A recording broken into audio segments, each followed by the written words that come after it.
নির্বাচন কমিশন দলীয় এজেন্ডা বাস্তবায়ন করছে অভিযোগ করে এনসিপির মুখ্য সমন্বয়ক নাসিরুদ্দিন পাটোয়ারি বলেছেন, একটি দল ছাড়া অন্য কোনো দলের সমর্থকরা ভোট দিতে পারবেন না, এমন প্রক্রিয়ার দিকে আগাচ্ছে নির্বাচন কমিশন।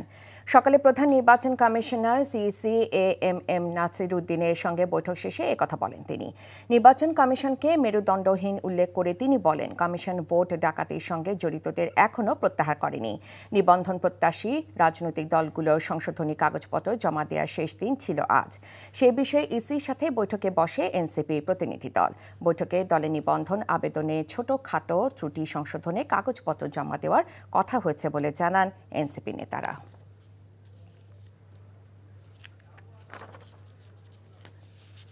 গত 15 বছরে আমাদের যেটা হয়েছে হলো মানুষ ভোট দিতে পারে নাই।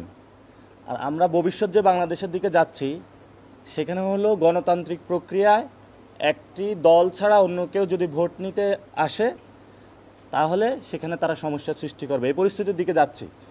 ইলেকশন কমিশন এই পরিস্থিতি সৃষ্টির পায়তারা করছে। বান্ডেল থাকলে প্রতি সেনমানিতে টাকা বাঁচবে। বিকাশ সেনমানি বান্ডেল কিনে জিতুন প্রতি লেনদেনে।